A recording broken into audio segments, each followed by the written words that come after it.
제가 신학대학원 학생 시절에 그때 어느 교수님께서 분리개척에 대한 소개를 해주셨어요. 그때는 뭐 이제 80년대 말 90년대 초 이럴 때이기 때문에 분리개척이 그렇게 널리 확산되고 그럴 때가 아니었습니다. 그래서 저로서는 처음 들어보았고 굉장히 생소하면서 새로웠습니다. 그래서 관심을 갖게 됐고요. 그 후에 미국에 유학 가서 공부를 하면서 제가 신약을 전공했는데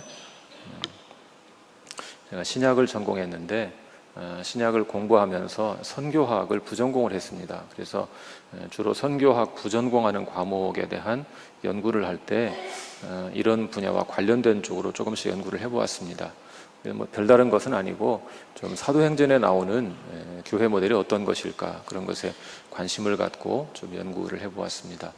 제가 그렇게 하게 된 이유는 분립개척에 대한 소개를 받고 제 마음에 감동이 된 것은 맞는데 이게 과연 성경적인 모델인가, 그것을 내가 먼저 확인해야 내가 돌아서지 않을 것 같다, 그런 생각이 드는 거예요. 그래서 성경적인 모델인가를 확인하고 그리고 해야 되겠다, 그런 마음이 들어서 제가 하고 있던 그 본 연구를 해나가면서 틈틈이 사도행전을 많이 살펴보았습니다.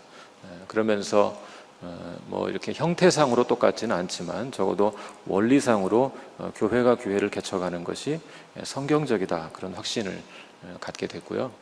그렇게 미국에 가서 공부를 하고 그리고 이제 귀국해서 2000년도에 귀국했습니다.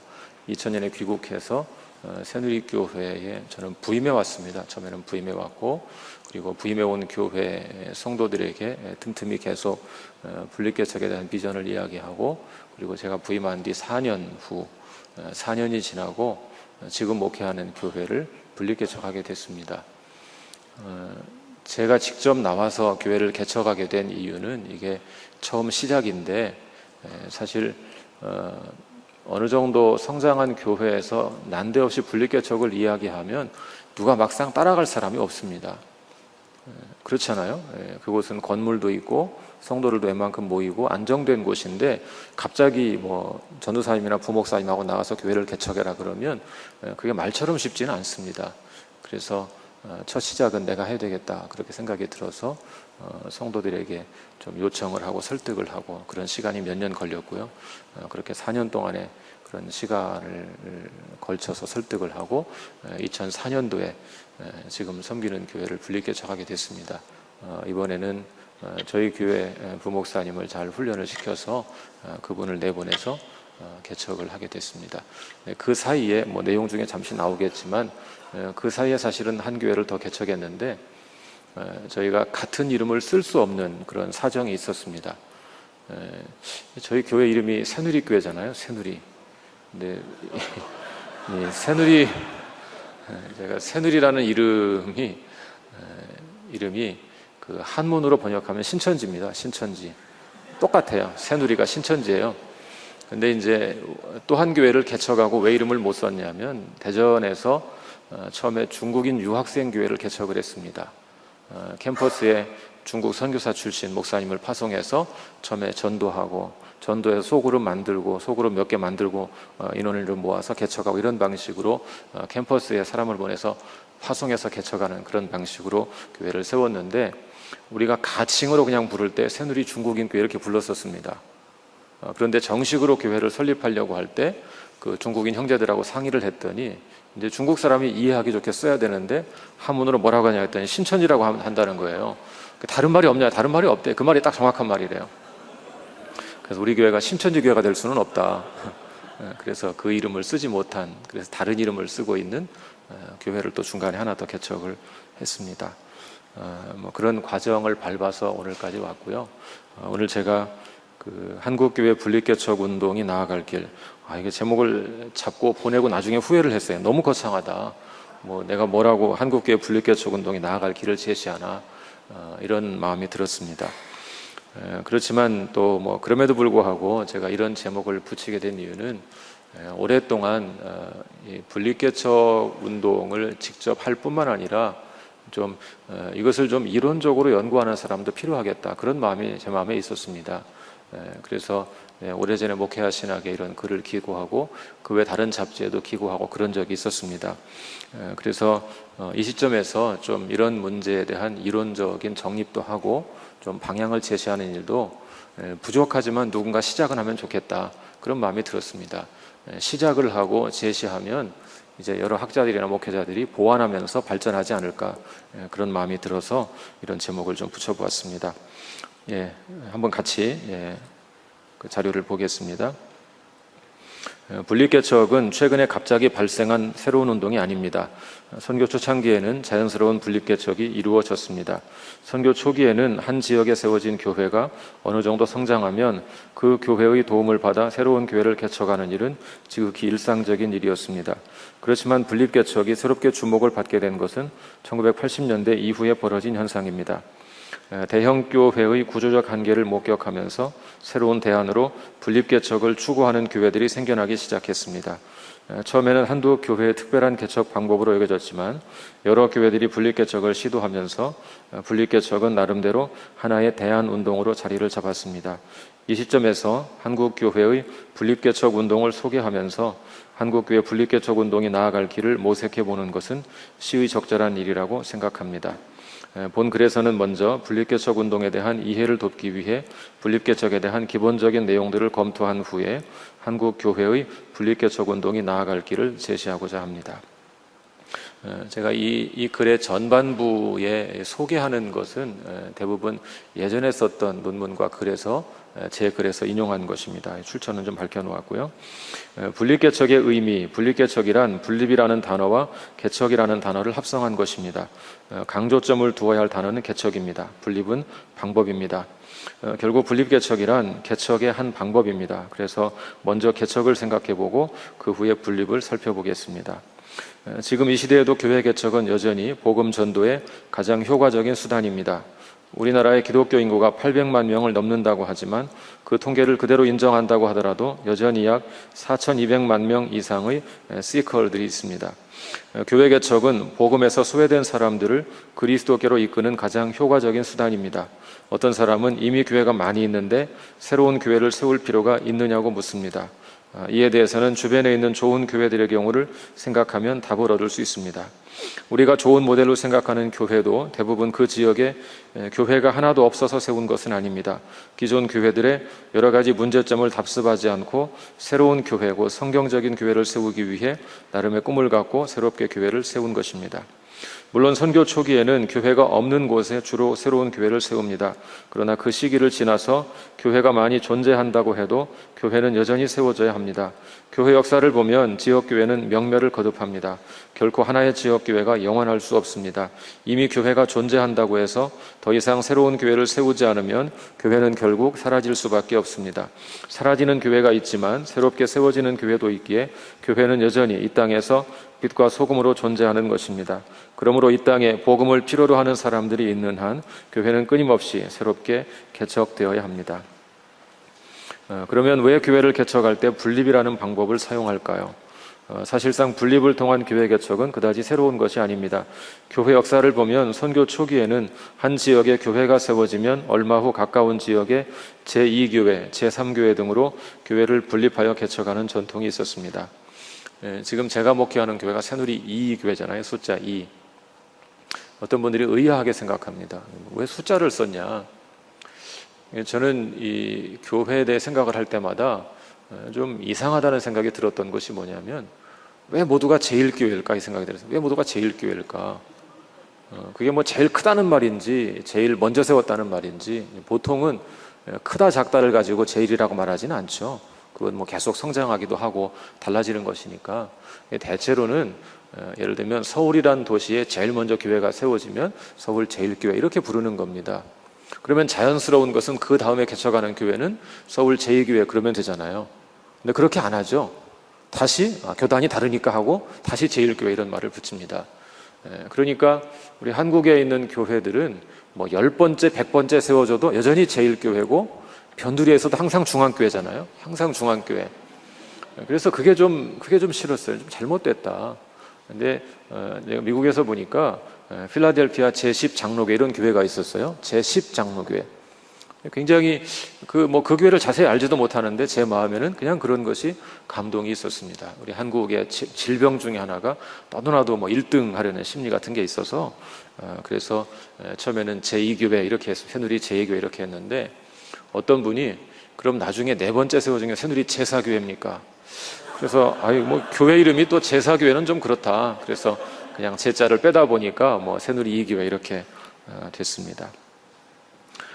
짧은 기간 동안 한 지역에 여러 교회들이 세워졌습니다. 그러다가 70년대 즈음에 경제 성장의 바람을 타고 대도시로 사람들이 몰려들면서 유명 목회자를 중심으로 교회가 대형화하기 시작했고 그 후부터 한국교회는 한동안 대형교회를 추구하는 흐름을 타게 되었습니다. 그런 흐름이 한국교회를 주도하면서 한국교회는 교회 특유의 공동체성을 상실하는 등 많은 문제점을 노출하기 시작했습니다. 성령으로 하나가 된 강력한 공동체가 되어 세상이 이해할 수 없는 사랑을 드러내야 할 교회가 타락한 자본주의적 가치인 성장지상주의에 빠지게 되었습니다. 물론 모든 대형교회가 이런 문제점을 노출하고 있다고 볼 수는 없습니다. 대형교회 중에서 나름대로 건강한 교회가 있을 수 있습니다. 그런데 지금 한국 교회의 문제는 너도나도 대형교회로 키우는 것만 꿈꾸고 있다는 것입니다. 일부 대형교회가 필요할 수 있지만 한국교회 전체가 균형 있게 성장하려면 건강한 중형교회가 더 많이 필요합니다. 한국교회 전반에 널리 퍼져 있던 대형교회를 추구하는 흐름이 몇 가지 문제점을 노출하면서 교회 규모보다 교회의 본질을 추구해야 한다는 주장이 서서히 제기되기 시작했습니다. 그런 흐름 가운데 한편에서는 대형교회를 새롭게 갱신하는 운동이 벌어졌습니다. 공동체성을 보완하려는 셀교회 운동 등은 그런 갱신운동 가운데 하나입니다. 또 한편에서는 건강한 중형교회를 확산하는 운동이 벌어졌습니다. 한 교회가 성장하여 대형교회가 되는 것보다 건강한 중형교회를 확산하는 것이 교회 본질에 더 충실한 것이라고 생각하는 사람들이 나타났습니다. 그런 사람들이 주도한 것이 분립개척 운동입니다. 그런 면에서 본다면 분립개척은 새로운 방법론이라기보다 한국교회의 초창기 전통을 되찾아서 나름대로 현대적인 상황에 새롭게 적용한 것이라고 볼 수 있습니다. 몇 가지 신학적 의미를 생각해 보겠습니다. 첫 번째로 분립개척은 한 지역교회보다는 하나님의 나라가 더 중요하다고 믿는 신학에 기초합니다. 자신이 목회하는 교회 성도를 떼어서 새로운 교회를 개척하기 위해 파송한다는 것은 결코 쉬운 일이 아닙니다. 때로는 자기 살을 떼어내는 것 같은 아픔이 있습니다. 저도 역시 그런 아픔을 겪었습니다. 그럼에도 불구하고 분립개척을 하는 사람들은 지속적으로 그 일을 합니다. 그 이유는 개교회 성장보다 하나님 나라 성장이 더 중요하다고 믿기 때문입니다. 사도행전 13장에 나오는 안디옥 교회는 이런 신학적 입장을 실천한 대표적인 사례입니다. 안디옥 교회는 바나바와 사울을 파송하여 소아시아 여러 지역에 교회를 개척했습니다.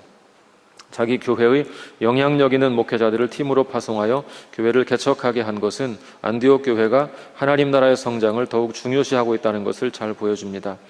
우리 교회에서 성도들을 내보내서 교회를 개척하면 우리 교인의 수는 당장 줄어듭니다. 그러나 새롭게 개척된 교회가 잘 성장한다면 하나님 나라의 성장에는 크게 기여하는 것입니다. 분립개척하는 사람들은 그런 신학적 기초 위에서 계속 교회를 개척합니다.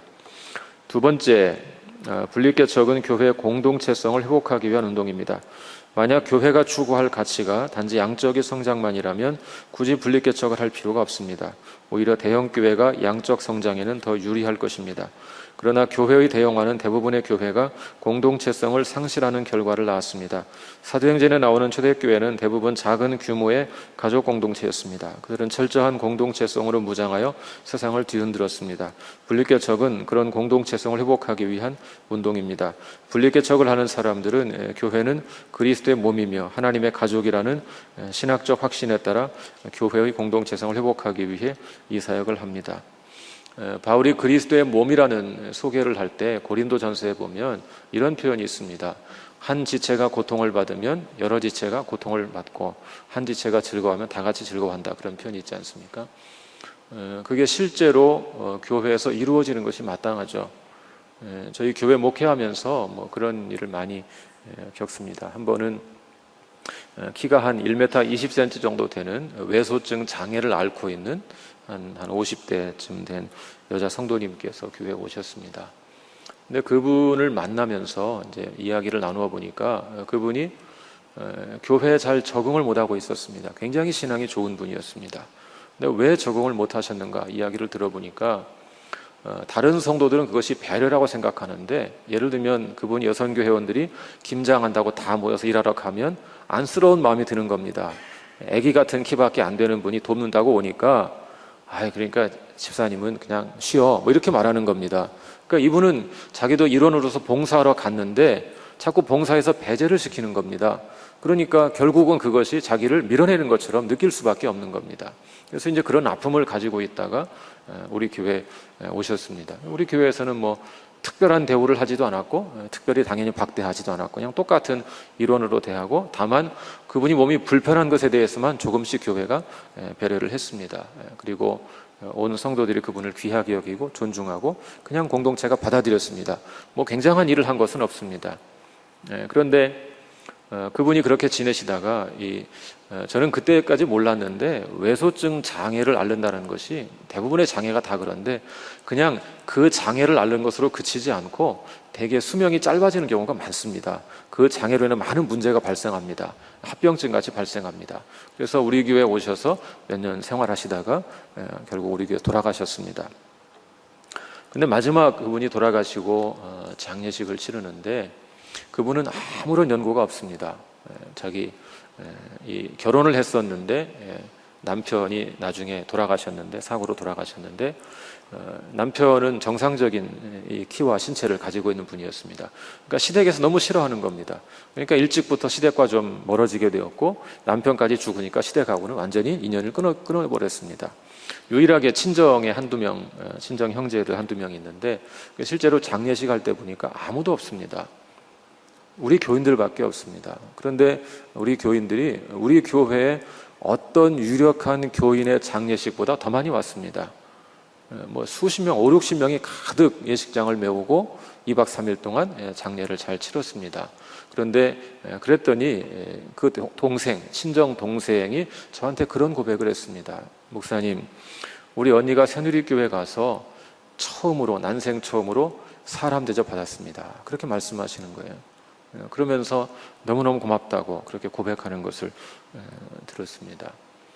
여러분 한번 생각해 보십시오. 그것이 아주 큰 교회에서 벌어진 일이라면 사실 그렇게 많은 교우들이 관심을 갖지는 못했을 것입니다. 그런데 교회 규모가 크지 않으니까 또 바른 공동체를 추구해야 한다고 계속 생각하다 보니까 그런 연약한 지체가 보이면 성도들은 더 특별하게 생각하는 겁니다. 더 특별히 귀하게 여기고 더 특별하게 존중하고 그렇게 하는 것이죠. 또 지금 뇌성마비 장애를 심하게 앓고 있는 40대 여성이 교회를 나옵니다. 얼마 전에 몇몇 사람들이 그분을 위한 특별한 생각을 했습니다. 그분을 물어보니까 20년 동안 바다를 본 적이 없다는 겁니다. 바다에 갈 수가 없는 겁니다. 그래서 교회 승합차에 그분을 모시고 그냥 그분에게 바다를 보여주기 위한 일정을 잡았습니다. 그래서 몇 사람의 성도들이 그냥 그 한 분 모시고 바다에 가서 그분하고 사진 찍고 한참 놀아드리고 다시 모시고 그냥 집으로 모셔다 드리고 그런 일이 있었습니다. 그러니까 공동체성이라는 것은 다른 것이 아니고 교회 안에 있는 연약한 지체, 한 지체를 특별히 더 귀하게 생각하고 존중하고 그렇게 하는 것이죠. 그런 공동체성을 회복해야 한다는 그런 신학적 고백 위에서 이런 운동을 하는 것이다. 그런 이야기죠. 세 번째는 분립개척은 다음 세대를 길러서 영적 계승을 이루어가는 운동입니다. 새로운 교회를 개척하려면 새로운 목회자를 길러야 합니다. 후배 목회자를 잘 길러서 존경받는 목회자로 세워야 분립개척이 가능합니다. 아무리 좋은 뜻이 있다고 해도 존경받는 목회자가 없으면 현실적으로 분립개척은 불가능합니다. 그러므로 분립개척을 하려면 반드시 다음 세대를 길러내야 합니다. 분립개척을 하는 사람들은 하나님 나라를 세워가려면 반드시 다음 세대를 길러야 한다는 신학적 입장 위에서 이 사역을 합니다. 바울은 다음 세대를 기르는 남다른 모험을 보여주었습니다. 믿음의 아들 디모데를 길러서 데살로니가 교회, 고린도 교회, 빌립보 교회 파송하여 사역하게 한 일은 그가 얼마나 다음 세대를 기르는 일과 새로운 목회자를 세우는 일에 헌신적이었는가를 잘 보여줍니다. 그렇게 새로운 세대를 기르는 일에 헌신적이었기 때문에 바울은 수많은 교회를 개척하여 세울 수 있었던 것입니다. 분립개척은 그와 같은 영적 계승을 통해 하나님 나라를 지속적으로 세워나가는 사역입니다. 왜 분립개척을 해야 하는가를 생각해 보겠습니다. 좀 실제적인 이유 생각해 보겠습니다. 그 부분은 제가 좀 간단히 그냥 말로 정리해도 시간 관계상 괜찮을 것 같습니다. 교회 개척이 중요한 선교 모델인데 그러면 어떻게 개척하는 것이 좋을까? 보통 한국 교회의 개척 방식은 그냥 신학교를 졸업한 전사님이나 부목사님이 혼자 가서 교회를 개척하는 것이죠. 대체로 개척교회 생존율이 2%, 3% 그렇게 대부분의 통계가 그렇게 이야기를 합니다. 또 뭐 다 그런 것은 아니지만 많은 경우 부목사님이 교회를 개척한다 그러면 담임 목사님은 긴장하기 시작합니다. 그리고 어떻게 하면 따라가지 못하게 할까? 그래서 개척하겠다고 담임 목사님께 상의한 순간부터 많은 경우 갈등이 시작됩니다. 가까운 곳에 개척하지 마라, 교인 데려가지 마라, 이렇게 해서 갈등이 벌어지는 것이죠. 굉장히 어리석은 일이 아닙니까? 주님의 몸된 교회를 확장하고 세워나가고 하나님 나라 운동을 펼쳐나가는 일인데 이제 그런 불행한 일이 계속 벌어지고 있는 것이죠. 그래서 우리가 정말 추구하는 것이 하나님 나라가 아니고 개교회 성장에 머물러 있기 때문에 그런 현상이 나오는 것이죠. 그래서 교회 개척을 건강하게 잘 감당하려면 결국 교회가 교회를 개척하는 것이 마땅하다, 그것이죠. 그리고 안디옥 교회를 제가 예로 들었는데요. 안디옥 교회가 바나바와 사울을 파송해서 교회를 개척할 때 개척된 지 한 2, 3년밖에 안 된 교회였습니다. 2, 3년밖에 안 된 교회가 요즘으로 말하면 보통 거기 목회자 5명 이렇게 우선순위에 따라 써 있지 않습니까? 이 유대인들 그 당시 이 사고방식 중에 하나는 대개 그 순서가 어떤 나름대로의 권위와 우선순위를 반영하는 겁니다. 그래서 그 당시에 바나바가 전체의 탑 리더였을 것이다, 그렇게 생각합니다. 물론 지금의 담임 목사 이런 제도하고는 뭐 달랐겠지만, 공동 리더십 제도였겠지만 바나바가 그런 입장이었을 것이라고 생각하고, 사울은 이제 장래가 촉망되는 젊고 유능한 목사라고 볼 수 있죠. 그런 2명의 목사를 함께 파송해서 교회를 세우지 않습니까? 그러니까 개교회보다 하나님 나라 성장이 중요하다, 그것을 알고 또 실천하고 있었기 때문에 그런 일이 가능한 것이죠. 목사님들 중에서 하나님 나라 성장이 중요하다는 것을 이론적으로 모르시는 분은 없습니다. 그런데 이론적으로 알지만 실제로 실천하지는 않는 것이죠. 그래서 교회를 개척할 때 당연히 기존 교회가 사람도 보내고 또 재정도 보내고 그렇게 해서 개척하는 것이 마땅하다는 것입니다. 한국 교회에서는 아직도 분립개척하면 교계 언론에 주목을 받고 기사화되기도 하고 그런데요, 저는 그것이 좀 가슴 아픈 일이라고 생각합니다.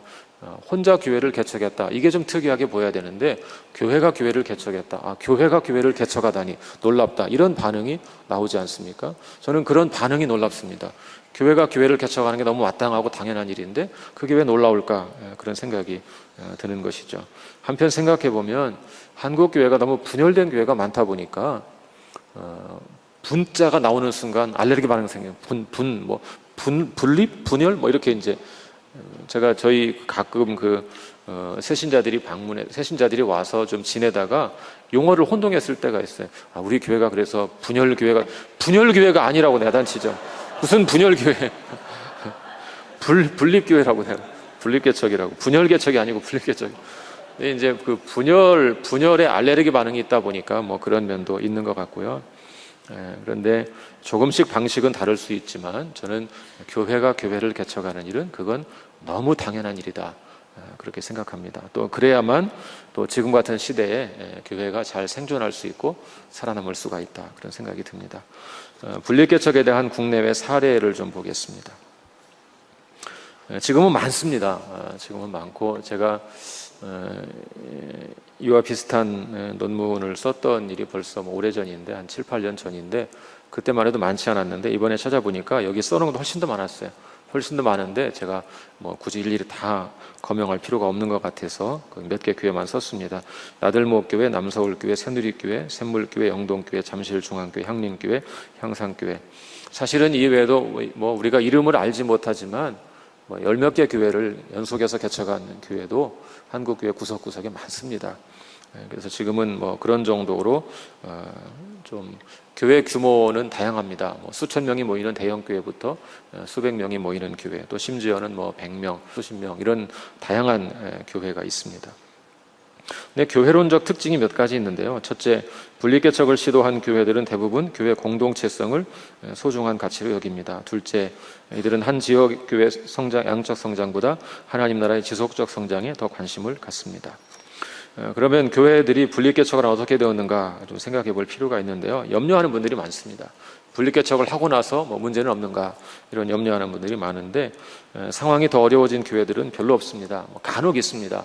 간혹 분립개척의 절차를 지나치게 급하게 밟았다든지 성도들의 동의가 안 된 채로 목사님도 밀어붙였다든지 이런 경우에 간혹 문제가 발생하기도 하는데 대부분 합의를 해서 분립개척을 한 경우는 오히려 건강하게 성장하는 경우가 훨씬 많습니다. 그런 어려움들은 작은 성장통이 아닌가 그런 생각이 듭니다. 또 사례들을 연구하면서 그런 문제를 미연에 방지할 수도 있을 것이라고 생각합니다. 박은조 목사님이 그런 말씀을 하신 적이 있는데요. 건강한 교회로 남기 위해서도 또 교인들의 봉사와 적극적인 동참을 끌어내기 위해서도 분립개척은 필요하다. 개인적으로 400~500명 규모의 교회라면 모두 분립개척이 가능하다. 이런 주장을 하신 적이 있습니다. 그래서 분립개척은 교회를 어렵게 만드는 것이 아니고 오히려 교회의 체질을 더 강화하는 측면이 있습니다. 제가 분립개척을 해보니까 재미있는 현상이 제가 첫 번째 목회하던 교회가 작년 기준으로 한 380명 정도 모일 때 한 그 중에 80명 정도가 분가를 해서 교회를 개척했습니다. 그런데 그 80명 가운데 교회 핵심 리더는 거의 없었습니다. 거의 없었어요. 그러니까 저희 교회는 그 당시에 운영위원회라고 해서 운영위원회가 교회의 리더십 그룹이었는데 운영위원을 해보신 분은 한두 분밖에 없었어요. 대부분 그곳에서는 그냥 교사하고 이런 정도만 하고 있었죠. 그런데 새로운 교회 와서 일꾼이 부족하니까 그냥 그런 분들이 다 운영위원이 되고 목자가 되고 섬기기 시작했습니다. 나중에 보니까 이분들이 충분히 일할 수 있는 분들이에요. 웬만큼 규모가 있는 그런 경우 많습니다. 충분히 일할 만한 분들이 그냥 놉니다. 많이 일할 사람 있어 보이니까 그냥 놀아요. 그러다가 작은 개척교회를 시작하니까 일꾼이 필요하니까 열심히 봉사합니다. 나중에 3교회 개척할 때 똑같아요. 또 우리 교회에서 열심히 봉사하지 않던 분들이 거기 가니까 재정 담당, 재정위원장도 하고 목자도 하고 다 이렇게 합니다. 그래서 분립개척을 해보면 그런 식으로 좀 오히려 좀 더 이제 봉사하지 않던 사람들은 더 봉사하게 되고 그렇게 건강한 구조로 헌신하는 경우가 많습니다. 분립개척에 대한 해외 사례 가운데는 밥 로버츠 목사의 놀스우드 교회라는 교회가 있는데요. 이분을 잠깐 소개해드리면 이분이 본래 대형 교회를 추구하던 분이었습니다. 그래서 한참 교회가 막 성장할 때 미국에서 대형 쇼핑몰을 구입했습니다. 미국에서는 그런 일이 가끔 있습니다. 쇼핑몰 같은 거 망해가는 것을 쇼핑몰을 교회가 구입해서 대형 교회를 세우고 그런 일이 많습니다. 그런데 이 목사님이 그렇게 무리하게 성장하던 중에 무리하게 그렇게 도전했다가 망해버렸습니다. 망하고 나서 이제 고민을 했죠. 어떻게 할까? 내가 뭐가 잘못됐을까? 이런 고민을 하고 있을 때 이제 리고렌 목사님이 같이 와서 일하자 이런 제안도 받고 이랬었는데 혼자서 고민을 했습니다. 고민을 하다가 내가 잘못된 길을 접어들었다 그런 생각을 하고 마음을 돌이켰습니다. 그리고 새롭게 교회를 개척해서 교회를 세웠는데 이번에는 교회를 분립개척하는 모델로 세웠습니다. 근데 그 본교회는 지금 한 2,000명 정도 모입니다. 그런데 그 교회가 세운 교회가 지금 한 160개를 넘어섰습니다. 160개 미국 전역에 그렇게 많은 교회를 세웠고요. 다 따지면 수만 명의 초대형 교회라고 할 수 있겠죠. 그렇지만 본교회는 2,000명 정도, 나머지는 다 크고 작은 교회들이 계속 세워지게 된 겁니다. 그 교회는 이제 그렇게 해서 교회가 100개가 넘어서는 순간부터 카운트를 포기했습니다. 왜냐하면 자기네가 개척하는 것이 아니고 개척된 교회가 또 개척하고 또 개척하니까 더 이상 셀 수가 없다는 겁니다. 그러다가 이제 그 교회들 네트워크를 이루어서 전 세계에 복음화가 덜 된 30개 대도시를 찍었습니다. 딱 찍어가지고 30개 대도시를 공략하는 겁니다. 어떻게 공략하느냐 하니까 네트워크를 활용해서 목회자와 전문인 성도 함께 팀을 짜가지고 공동체를 한 지역에 보내는 겁니다. 예를 들면 그 지역에 외교관을 보내고 상사 주재원을 보내고 이런 식으로 팀을 짜서 보냅니다. 그렇게 해서 전 세계 대도시 30개 교회, 복음화가 덜 된 지역에 교회를 세우는 프로젝트를 진행합니다. 이런 것들이 이제 처음부터 생각 자체가 바뀌어서 끊임없이 교회를 개척하는 형태를 띄었기 때문에 그렇게 하는 것이죠. 지금은 교회 개척자 학교를 열어서 계속 개척 훈련을 시켜서 내보내고 그 일을 합니다. 근데 독특한 것은 요즘에는 또 초기에는 모르겠는데 요즘에는 물어보니까 자기 교회 교인을 떼어주지 않습니다. 그리고 와서 교회에서 목회하고 함께 부사역자로 생활하면서 한 지역을 정해서 전도하게 합니다. 필요한 일꾼은 지원해주고 전도하게 합니다. 그래서 한 지역을 정하고 그 목회자가 본교회 사역을 하면서 계속 전도합니다. 전도해가지고 한 교회를 또 세우고, 그러나 재정적으로 뒷받침을 계속 해주죠. 자립할 때까지 뒷받침해주고, 이렇게 해서 일종의 회심 성장도 추구하면서 또 분립개척도 함께 병행하는 그런 전략을 구사하는 그런 교회가 있습니다. 자, 그 정도로 사례를 소개하고요. 분립개척의 준비 과정 보겠습니다. 분립하기 전에 해야 할 일, 분립하기 전에 해야 할 일은 분립개척의 당위성을 공감하는 것입니다. 그런데 그냥 단순히 목회자의 생각을 전수하는 것이 아니고 과연 그것이 성경적인가? 제가 계속 주력한 것은 그것이 성경적인 모델이라고 성도들을 가르치는 것이었습니다. 성경적인 모델이라고 계속 가르쳤기 때문에 그것에 대해서 시기적으로 적절한가 이런 의견은 있지만 그 자체를 반박하는 사람은 거의 없고 그렇게 할 수가 있었습니다. 그래서 분립개척을 꿈꾸고 하기 원하는 분들은 가장 중요한 것이 성경적인 근거를 찾고 그것을 가지고 계속 성도들을 교육하고 양육해서 의식을 바꾸어주는 그런 작업을 하는 것입니다. 분립개척의 준비 과정에서는 한 8명에서 10명 정도로 분립개척 준비위원회를 구성했습니다. 위원회를 구성할 때 우리 교회는 보통 이제 반반 동수로 구성했는데, 그 말이 무슨 말이냐면 절반 정도는 실제로 나가서 교회를 개척할 사람, 절반 정도는 남아서 보내줄 사람, 이렇게 반반 구성을 했습니다. 그렇게 한 이유는 이제 실제로 뭔가 나가서 교회를 개척할 의지가 있어야 열심을 낼 수 있기 때문에 그 사람들을 집어넣었고, 또 절반은 그것만이 중요한 것은 아니고 또 본교회가 잘 뒷받침하는 것이 중요하기 때문에 절반은 남아있을 사람을 집어넣었습니다. 그렇게 해서 한 10명 정도 혹은 8명 정도를 구성해서 분립개척 준비위원회를 구성하고, 교인 전체 총회에서는 그 위원회의 전권을 위임해 주었습니다. 범위를 정해서 예산은 어디까지 이런 몇 가지를 정해서 전적으로 위임해 주었습니다. 그리고 담임 목사는 제 경우에 제가 직접 분립개척할 때는 위원회에 아예 참여를 했고, 제가 부교역자를 내보낼 때, 파송할 때는 참여하지 않았습니다. 외부에서 그냥 조언하는 그런 역할만 했습니다. 그리고 교인 총회에서는 이제 그 준비위원회에 위임할 상황의 범위를 정했습니다. 안 그러면 갈등이 생길 수 있기 때문에 어느 범위까지 위임할 것인지 그 선을 정해서 이 범위까지는 준비위원회가 알아서 하라, 이렇게 위임해 주었습니다. 분립개척 준비위원회가 사실상 전권을 위임받아서 일을 하기 때문에 담임 목사는 그 위원들과 좋은 관계를 맺는 것이 굉장히 중요합니다. 또 위원장을 세우는 문제에 신중할 필요가 있습니다. 왜냐하면 예를 들면 대체로 어느 교회 건축위원장에서 하고 나면 그 위원장이 탈진하는 경우가 많습니다. 심지어는 갈등하다가 교회를 떠나는 경우도 많고, 그것이 너무 한 사람이 감당하기에 책임이 막중하기 때문에 직장 생활하고 사업하고 일하는 성도가 그런 막중한 일을 감당하는 것이 굉장히 부담입니다. 그래서 제가 해보니까 그 일을 하신 분들이 약간 탈진 증상이 벌어지고 그런 면이 있었습니다. 그래서 앞으로 좀 고민해보는 것은 위원장이 없는 것은 어떨까, 이런 생각을 해보았습니다. 위원장이 없이 그냥 역할을 몇 가지로 나누어서 그 일을 진행할 때, 예를 들면 장소 선정, 그 장소 선정하는 거 조사하는 사람 담당을 정하면 그 회의할 때는 그 사람이 위원장이 되고, 이렇게 해도 큰 문제가 없지 않을까, 그런 생각이 들었습니다. 또 분립개척 이후에 해야 할 일, 분립개척을 한 것으로 끝난 것은 아닙니다. 우리 교회 같은 경우는 분립개척을 하고 3년 동안은 재정을 통합해서 운영합니다. 물론 그 3년 안에라도 분가한 교회가 자립할 수 있다고 하면 자립시켜줍니다. 저희가 간섭하려고 하는 것이 아니고 재정적으로 지원해 주기 위해서 그렇게 합니다. 그 교회 목회자나 성도들이 너무 돈 때문에 스트레스 받지 않고 목회할 수 있도록 도와주기 위해서 3년이라는 시한을 정해서 3년 동안 공동으로 재정을 운영하는 그런 방식을 취하고 있습니다. 그렇게 해서 완전히 자립할 때까지는 본교회가 계속 관심을 갖고 지원하고 이렇게 합니다. 분립개척을 할 때 목회자를 세우는 방식, 담임 목사가 성도들과 함께 분립개척을 하는 경우가 있을 수 있고요. 또 부교역자를 내보내는 그런 경우가 있을 수 있죠. 거기 뭐 그 각각에 해당되는 사례는 좀 써놓았습니다. 장단점이 있습니다. 이제 담임 목사가 직접 하면 교회를 개척하기는 좋습니다. 왜냐하면 경험이 많이 있으니까 좀 더 쉽게 교회를 세워나갈 수 있고, 그러나 어쨌든 그때는 또 본교회 목회자를 잘 세우는 것이 중요한 관건이 되겠죠.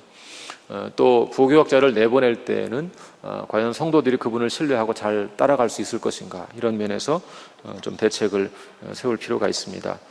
분리개척 운동 하다 보면 결국은 중요한 것은 사실 현실적으로 목회자일 때가 많습니다. 좋은 목회자가 있어서 그분을 신뢰하고 존중하는 마음을 가지고 있을 때 성도들이 공동체가 따라갈 수 있기 때문에 그렇습니다. 그래서 제가 새누리 3교회를 분립개척하기 전에 몇 년 동안 했던 방식은 한 달에 한 번씩 주일 낮예배 설교를 그분에게 맡겼습니다. 한 달에 한 번씩 부목사님께 맡기고, 그리고 그 중간에 제가 또 안식년을 갔다 왔습니다. 안식년 갔다 올 때 1년 동안 교회를 목회하도록 하고, 또 뭐 그런 때가 아니고 제가 있을 때도 저희 교회는 한 달에 한 번씩 성례전, 성찬식 하는데 성찬식을 저와 함께 돌아가면서 했습니다. 돌아가면서 계속하고, 또 때로는 또 회심한 성도, 저는 침례교회 목사인데 침례를 할 때 이제 그분에게 침례를 하도록 하기도 하고, 그런 식으로 해서 계속 주일 강단도 세우고, 또 성례전도 집례하고, 뭐 그런 것들을 계속 같이 했습니다. 또 리더십 훈련하는 것도 제가 매뉴얼을 만들어서 주고 훈련하게 하고, 그런 식으로 이제 담임 목사가 되어서 할 수 있는, 해야 되는 일들을 계속 수년 동안 훈련을 시켰습니다. 또 주일 설교 강단을 세울 때 그 교회 리더들이 반대가 있었습니다. 반대가 있었고, 제가 설득을 했습니다. 책임은 내가 지겠다. 책임은 내가 지겠다. 큰 소리는 쳤는데, 무슨 수로 제가 책임을 지겠어요? 내 설교도 책임 못 지겠는데 그분의 설교 무슨 수로 책임지겠어요? 그래서 제가 대신 그랬습니다. 그분에게 이 훈련의 과정이니까 설교를 내가 교정해 주겠다. 설교 준비하는 과정을 나와 함께 하자.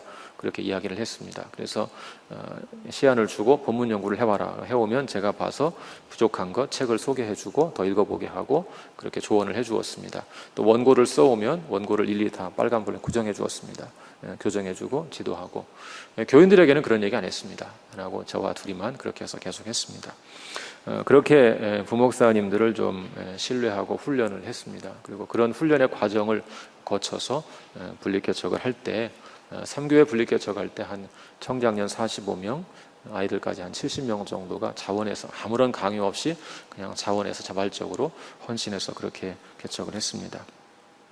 분립개척할 때 주의사항이 몇 가지 있습니다. 첫 번째는 내부의 갈등에 흔들려 분립개척이 무산되지 않게 하라는 것입니다. 이게 사람 일이 묘합니다. 뭐 마치 그 부부간에도 큰 일로 싸우지 않잖아요. 분립개척할 때도 분립개척의 무슨 신학적 입장 이런 거 가지고 싸우지 않습니다. 의외로 간단한 거, 뭐 어느 지역에 교회를 세우기로 정했는데 건물을 조사하다 보니까 두 건물이 나왔다. 근데 우리한테 적합한 게 뭐냐? 그러면 묘하게 생각이 갈립니다. 묘하게 생각이 갈려요. 뭐 몇 명의 그룹은 이 건물이 좋겠다고, 이 건물이 좋겠다고 하고, 사람이 이상한 고집이 있어서 나중에는 뭐가 좋은지를 떠나서 내가 주장한 게 좋은 겁니다. 뭐 그런 심리가 있어요, 사람이.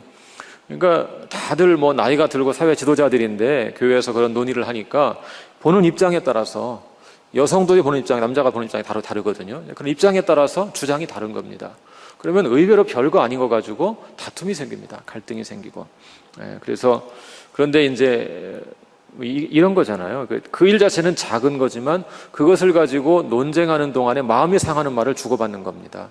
마음이 상하는 말을 주고받고, 그럼 그런 식으로 점점 논쟁이 확산되기 시작하면 나중에는 분립개척 이렇게 싸우며 살 필요 있냐, 이런 식의 반응이 나올 때가 있습니다.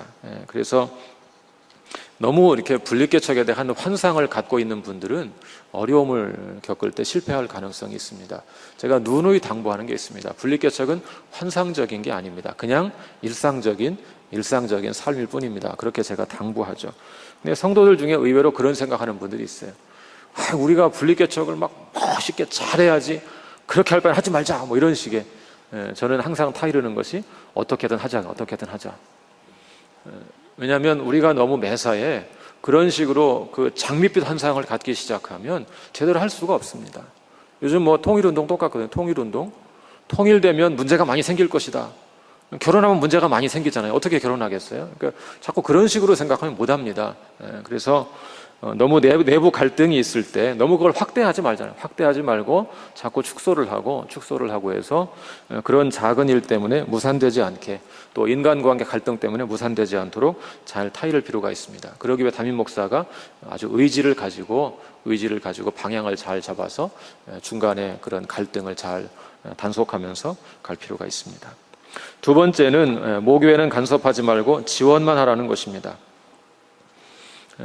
제가 아는 교회 중에서 실제로 그 담임 목사님하고 부목사님하고 14년간 가까이 지냈고 형 동생처럼 지내고 분리개척했는데 완전히 등진 경우가 있습니다. 근데 그런 사례가 간혹 있습니다. 뭐 드물지만 간혹 있습니다. 근데 대개 그런 일이 왜 생기냐면 모교회는 관심을 갖는다는 것인데 그게 간섭처럼 느껴집니다. 관심이 간섭이에요. 잘 생각해 보시면 그렇습니다. 시어머니가 며느리한테 관심을 갖는데 며느리는 간섭처럼 느끼는 겁니다. 똑같은 구조입니다. 돈을 지원해주고 사람을 보내준 모교회 담임 목사가 관심을 가지면 그것이 사실은 분가한 교회 담임 목사 입장에서는 굉장한 부담으로, 굉장한 간섭처럼 느낄 수가 있습니다. 그래서 제가 정한 원칙이 있습니다. 지원은 하고 간섭은 하지 말자, 그렇게 정했습니다. 지금도 뭐 저한테는 동생 같고 제 실제로 신학교 제자기도 하고 그렇지만 지금도 제가 어떤 이런저런 소문을 듣죠. 이런저런 소문을 듣고 제 마음에 좀 조언해주고 싶고 그런 마음이 들어 일치하지 않습니다. 본인이 찾아와서 도움을 청할 때만 말합니다. 그 외에는 제가 일절 말하지 않고 이제 우리 교회에 있다가 그곳으로 간 교인들에게도 말하지 않고 목사님에게도 말하지 않고 일절 말하지 않습니다. 그냥 말없이 지원할 것 지원만 하고 그리고 요청하면 들어주고 혹시 찾아와서 조언을 구하면 그때만 조언을 해주는 그런 방식으로 합니다. 대체로 모교회와 분가교회 사이에 갈등이 벌어지는 주된 이유는 모교회 영향력을 행사하려고 하고 분가교회는 독립적으로 운영하고 싶어 할 때, 그럴 때 갈등이 생깁니다. 그래서 모교회가 너무 간섭하는 것처럼 느끼기 시작하면 자꾸 독립하고 싶어지는, 간섭에서 벗어나서 이제 어떤 네트워크를 끊고 그냥 따로 가고 싶은 그런 생각을 할 수가 있죠. 그래서 그런 방식으로 하는 것은 좀 조심할 필요가 있다는 것입니다. 그래서 저희 새누리교회들은 이제 분가를 하고 나면 교회가 공식적으로 창립하고 독립된 교회가 되면 재정적으로 지원하고 있을 때라고 해도 모든 조건을 대등한 관계로 그냥 형제교회 관계가 됩니다.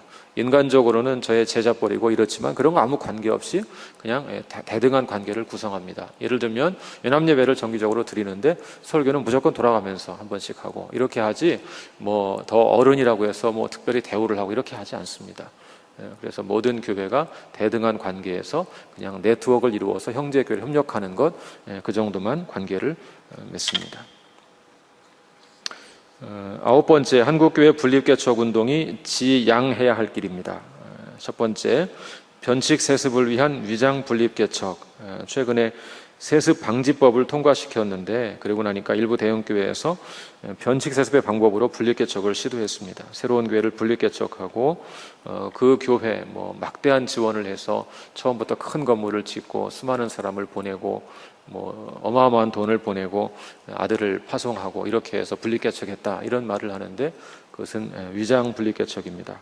그런 것은 지양해야겠다는 것이고요. 두 번째는 지교회 형태 분립개척 운동도 조심할 필요가 있습니다. 지교회 형태는 뭐냐면 여전히 본교회가 재정과 인사권을 다 가지고 있는 겁니다. 다 가지고 이제 전국 각 지역에 교회를 세우는 그런 형태죠. 그런 중앙 집권적인 시스템이 그냥 교회를 성장시키고 하기에는 좋을 수 있습니다. 그런데 중앙 집권적인 시스템일 때 그 본교회의 담임 목사가 제왕적인 리더십을 갖게 되고 한번 그 사람이 무너지기 시작하면 도미노 현상으로 모든 교회가 다 하루아침에 무너져버리는 그런 문제가 생길 수 있습니다.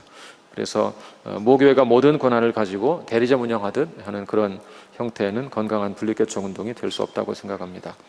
그와 조금 다르지만 프랜차이즈 교회 형태도 조심할 필요가 있습니다. 수도권의 대형교회가 수도권의 신도시에 막대한 자본을 투자해서 분립개척하는 것이죠. 이런 분립개척의 목적은 짧은 시간 안에 초대형 프랜차이즈 교회를 세우는 것이죠. 실제로 브랜드 파워를 가진 교회가 신도시에 거액을 투자하여 교회를 개척하면 단숨에 대형 교회로 성장할 수 있습니다. 교회 성장이라는 측면만 본다면 이런 분립개척이 이상적인 형태일 수 있습니다. 그러나 이런 분립개척은 건강한 교회 생태계를 파괴합니다. 대형 교회 프랜차이즈 교회가 어느 지역에 개척되면 그 지역에는 작은 교회들은 많은 경우 고사하게 됩니다. 분립개척 운동이 한국 교회를 전체적으로 건강하게 하는 것을 목적으로 한다면 그런 식의 프랜차이즈 교회 형태는 지양하는 것이 바람직할 것입니다. 네 번째로 다툼으로 분열되는 형태의 분립개척. 때로 공동체 내부에서 벌어진 다툼으로 인하여 분열되는 교회가 외형적으로는 분립개척의 방식을 취하는 경우가 있습니다. 외형적으로만 본다면 분립개척처럼 보일 수 있지만 이런 식의 분립개척은 분열이라는 악한 일을 겉으로만 선하게 포장한 위장에 불과합니다. 건강한 분립개척이 되려면 분립한 교회들 사이에 지속적으로 함께 교제하면서 좋은 관계 가운데 공동사역을 감당해야 합니다. 그런 차원에서 볼 때 다툼으로 분열되는 것을 분립개척이라고 위장하는 것은 결코 바람직하지 않습니다. 이제 마지막으로 한국교회 분립개척 운동이 나아갈 길을 제시해 보겠습니다. 첫 번째, 회심 성장을 추구하는 분립개척을 하라는 것입니다.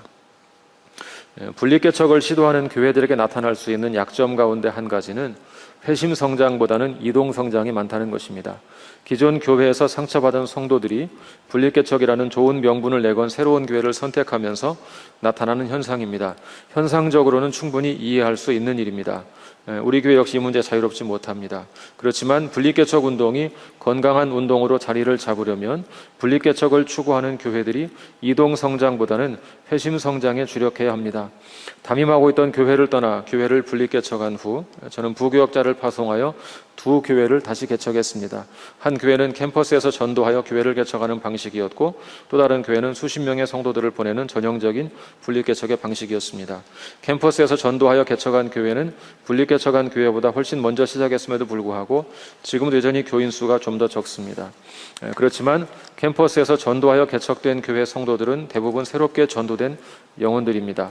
믿지 않는 영혼을 전도한 측면으로 본다면 캠퍼스에서 전도하여 세워진 교회가 훨씬 더 많은 이들을 전도했습니다. 제가 분립개척을 하고 다시 두 교회를 파송하면서 두 교회를 이번에 글을 쓰면서 비교를 해보았습니다. 한 교회는 조금 아까 말씀드린 것처럼 처음에 새누리 중국인 교회라 이름을 시작했다가 정식 명칭을 쓸 때 반석교회라는 이름으로 중국인들이 익숙한 이름으로 바꾸었습니다. 그런데 그 교회 지금은 이제 중국어부가 있고 한국어부 이제 한국인들하고 두 부서가 함께 모이고 있는데 우선 중국어부는 100% 전도한 사람들입니다. 100%.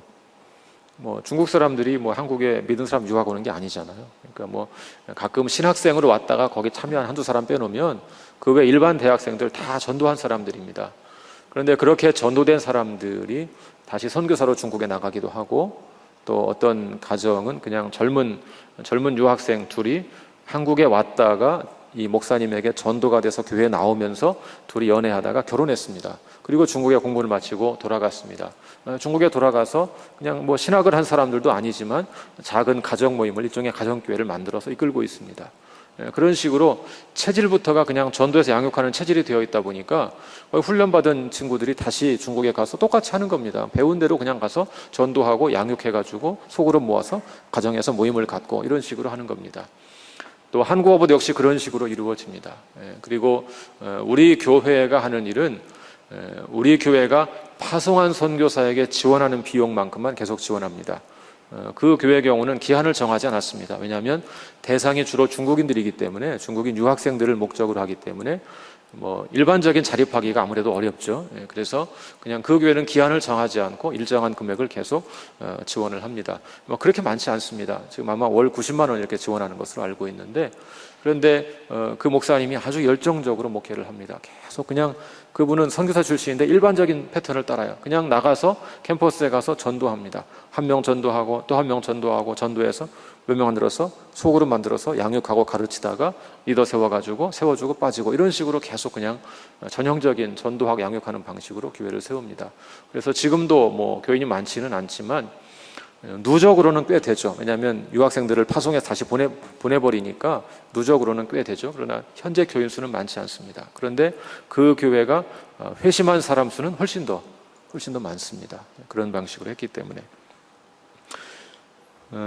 그리고 이제 그 후에 이제 또 인원을 한 70명 이렇게 보낸 교회는 뭐 그 교회도 전도하려고 애를 쓰고 있긴 하지만 아직까지는 이동 성장이 그곳은 더 많습니다. 이제 그런 두 가지 경우를 보면서 요즘 고민을 하고 있는데 어떤 방식이 이 두 가지를 다 품을 수가 있을까? 좀 건강하게 자립할 수 있는 방식을 취하면서도 어떻게 하면 좀 새로운 사람들을 전도에 세울 수 있을까?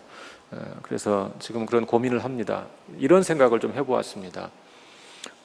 한 교회가 예를 들면 이곳에 있으면서 어느 지역을 정하는 거죠. 어느 지역을 정해서 그 지역을 정하고 미리 갈 목회자를 미리 정해서 그 목회자가 여기 사역하는 동안 일주일에 며칠 시간을 내서 계속 그곳에 가서 전도를 하는 겁니다. 전도를 하고 전도해서 양육하고 또 이곳에서 지원팀도 함께 가지고 그렇게 해서 새로운 지역에 교회가 많지 않은 새로운 지역에 교회를 세우는 방식도 좋겠다 그런 생각이 듭니다. 지금 현재 제가 예전에 목회하던 새누리 교회에서 그런 방식으로 실제 하고 있습니다. 그 교회 부목사님 한 분이 대전의 달동네를 지역으로 정했습니다. 그리고 달동네에 계속 이곳에서 목회하면서 일주일에 하루 이틀씩 가서 그냥 아이들을 전도하고 이렇게 하다가 지금 작은 센터를 만들었습니다. 그리고 몇몇 신학생들과 함께 그곳에 가서 아이들 뭐 공부도 가르치고 이렇게 하면서 계속 준비 과정을 밟고 있습니다. 그래서 그 교회의 개척 방식은 이제 이곳에서 돕는 사람들이 함께 몇 사람 좀 참여하도록 하고 그리고 주로는 그 지역의 사회적 기업과 함께 자립하는 방식의 작은 공동체를 세우려고 지금 실제로 그렇게 작은 공동체는 세워지고 있고 완전히 아직은 독립되지 않은 채 이쪽 교회에 적을 둔 채로 그런 모임을 주중에 갖고 있는 그런 교회가 있습니다. 그래서 회심 성장을 추구하기 위해서 다양한 방식의 새로운 시도와 전략은 좀 필요하지 않은가 그런 생각이 듭니다. 두 번째는 공동체성을 강화하는 분리개척을 추구하라는 것입니다. 사도 바울은 교회를 그리스도의 몸으로 비유했습니다. 바울의 표현에 따르면 교회는 한 지체가 고통을 받으면 모든 지체가 함께 고통을 받고 한 지체가 영광을 얻으면 모든 지체가 함께 즐거워하는 곳입니다. 대형교회는 기본적으로 바울이 강조한 교회론적 가치를 실현하기가 어렵습니다. 누가 고통받는 지체인지 제대로 알 수 없기 때문입니다. 분리개척 운동은 단순히 교회 수를 늘리고 교인 수를 늘리기 위한 전략이 되어서는 안 됩니다. 분리개척 운동은 교회를 그리스도의 몸으로 보는 교회 본질적 가치를 실현하기 위한 운동이 되어야 합니다. 이를 위해 분리개척한 교회들은 교회 내에 소외된 일이 없도록 한 영혼을 따뜻하게 돌보는 건강한 가족 공동체를 이루어내는 일에 힘을 다해야 합니다. 우리 교회에 어떤 청년 한 명이 있습니다. 지금 한 25살쯤 됐을까 그런 청년인데 많이 아픕니다. 그냥 선천적으로 유전적인 질환을 가지고 태어났습니다. 일종의 혈액암 같은 것을 가지고 태어났었어요. 그래서 10대 소년일 때 심각한 기로에 놓였었습니다. 사느냐 죽느냐 이런 기로에 놓여 있었어요. 그때 이제 골수이식 수술을 하기로 결정하고 했을 때 제가 교회 앞에 그렇게 선포를 했습니다. 지금부터 수술하고 그 아이가 나을 때까지 계속 교회에서 매일 저녁에 기도하겠습니다. 뭐 강요한 것도 아니고 다 나오라고 한 것도 아닙니다. 그냥 저 혼자 선포를 했습니다. 제가 그 아이의 치유를 위해서 교회에서 계속 기도하겠습니다. 매일 밤 9시에 기도하겠습니다. 그렇게 말씀을 드렸는데 매일 저녁 수십 명의 성도들이 계속 나왔어요. 몇 달 동안 계속 나와서 그 형제를 위해서 기도했습니다. 그리고 이제 뭐 수술 준비 과정을 밟고 수술을 받고 이렇게 했는데요.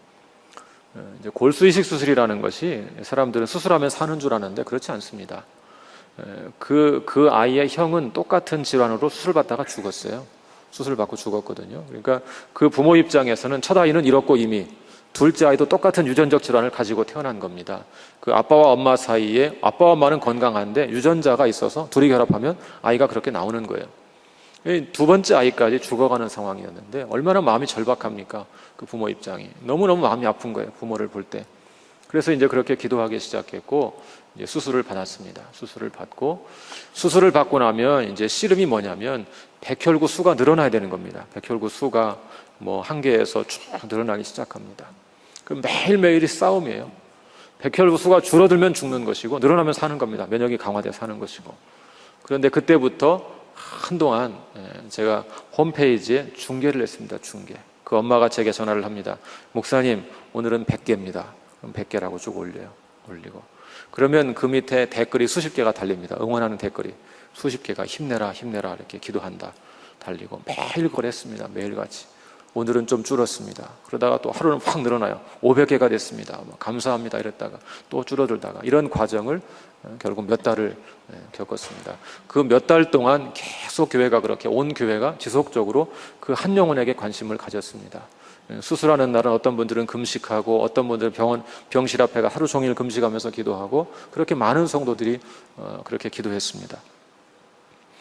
그렇게 해서 아이가 이제 나았습니다. 아이가 건강하게 퇴원을 했는데 어떤 놀라운 일이 있었냐면 그 아이의 작은아버지 부부가 옆에서 그걸 지켜본 겁니다. 교회가 뭘 하는가를 지켜본 거예요. 그분들은 믿는 분들이 아니었어요. 그런데 그 아이가 치유되는 그 모든 과정에 교회 공동체가 자기 조카 한 명과 함께 하는 것을 보고 그 아이가 다 치유된 다음에 이렇게 고백했어요. 동생한테, 이 아이 아버지한테 그런 거죠. 큰아버지가 한 말이 교회가 그런 곳이냐? 교회가 그렇게 대단한 곳이냐? 나 그럼 교회 나갈게. 그리고 교회를 나가기 시작했습니다. 제가 그때 그 모습을 보면서 이 말씀이 생각났어요. 한 지체가 함께 고통을 받고 이 말씀이 생각이 났어요. 그런데 그 아이가 또 그렇게 나아서 한참 지났는데 사실 또 아팠습니다. 최근에 또 아팠어요. 기본적으로 면역이 약하기 때문에 이번에는 혀암이 걸렸어요. 혀암. 또 혀암을 수술받는 과정을 밟았습니다. 이번에도 똑같이 다시 기도를 선포했습니다. 아이가 나을 때까지 또 계속 기도합니다. 그리고 다시 수십 명이 모여서 매일같이 이제 기도를 했습니다. 그리고 기도의 과정을 거쳐서 또 이식 수술을 하고 혀 이식 수술을 하고 지금 어느 정도 나아서 퇴원하고 생활하고 있습니다. 그래서 그런 한 사람, 고통당하는 한 지체에게 각별한 관심을 가진 온 교회가 관심을 갖고 교회 기도 제목으로 올리고 한동안은 매 주일마다 주일 낮 예배 시간에도 그 아이를 위해서 기도하고 이제 그렇게 하는 거죠. 그래서 온 교회가 그 한 지체를 위해서 관심을 갖고 기도하는 교회, 그런 공동체성을 강화하는 일이 중요하다는 것입니다. 세 번째는 분리개척한 교회들의 건강한 네트워크를 만들라는 것입니다. 프랜차이즈 교회를 지향한다고 해서 분리개척한 교회들이 연대하지 않고 각자 독립적으로 활동해야 하는 것은 아닙니다. 독립성을 보장하면서 대등한 위치에서 형제 관계를 이루어 공동사역을 감당하는 것은 매우 중요한 일입니다. 공동으로 양육교제를 만들고 또 큰 프로젝트의 선교와 구제를 같이 하고 그렇게 한다면 훨씬 더 유익한 대안이 될 것입니다. 또 저희는 분리개척한 교회들과 연합예배도 드리고 강단 교환도 하고 선교와 구제를 같이 하고 이런 선교팀을 같이 보내고 이런 일을 계속 연대해서 함께 하고 있습니다. 네 번째는 각 지역 중심의 분리개척을 하라는 것입니다. 어떤 문제가 있냐면 저희 교회가 대덕 연구단지에 있다가 교회를 분리개척하니까 연구단지 연구원들이 주로 새로운 동네에 왔습니다. 그러니까 이 사람들은 이 지역 사람들이 아닙니다. 그래서 우리 동네에 뿌리를 내릴 때까지 오래 걸렸습니다. 그래서 그걸 겪으면서 좀 지역에 대한 연구가 좀 충분히 이루어져서 가능한 빠른 시일 내에 그 동네에 뿌리를 내린 교회가 되는 것이 중요하겠다. 그런 생각을 그런 경험을 통해서 하게 되었습니다.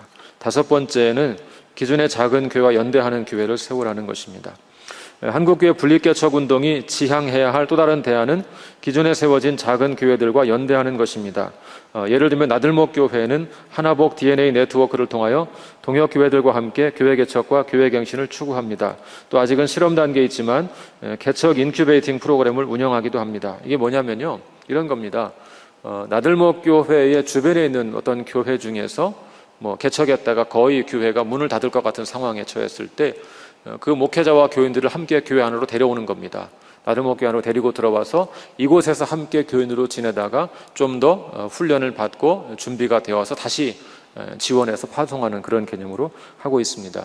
사실은 실제 이미 하고 있는데 제가 이 논문을 쓸 때 목사님하고 통화를 했는데 좀 의미 있는 열매를 많이 맺은 다음에 공개하고 싶다 그러면서 아직은 실험 단계다 그렇게 말씀을 하셔서 제가 굳이 실험 단계라고 썼지만 이미 그렇게 해서 2교회를 다시 인큐베이팅해서 내보내는 일을 하셨습니다. 그래서 이런 것들이 실험 단계라고 하지만 굉장히 건강한 시도가 아닌가 그런 생각이 듭니다. 그 외에도 한국교회에서 분리개척 운동을 추구하는 사람들이 놓치지 말아야 할 일은 기존의 작은 교회들과 연대하여 상생을 시도하는 것입니다. 최근에 자비량 목회자가 섬기는 작은 가정교회가 생겨나고 있습니다. 그런 가정교회 운동도 한국교회를 건강하게 할 수 있는 의미 있는 운동이 될 수 있습니다. 다만 작은 가정교회들은 여러 가지 차원에서 홀로 서기가 쉽지 않습니다. 그런 차원에서 분리개척을 추구하는 교회들이 그런 작은 교회들과 네트워크를 이루어 신학적, 목회적, 재정적 지원을 할 필요가 있습니다. 앞으로 분리개척 운동에 참여하는 교회들은 이렇게 작은 교회들과 연대하여 한국교회 생태계를 공동체적 연합과 상생의 구조로 바꾸어 나가야 할 것입니다. 나가는 말, 한국교회 분리개척은 이제 새로운 운동의 단계에 접어들고 있습니다. 사실 분리개척은 그다지 새로운 것은 아닙니다. 선교 초기에 하던 방식입니다. 그런데 한국교회가 대형화 흐름을 타면서 잊혀졌던 것뿐입니다.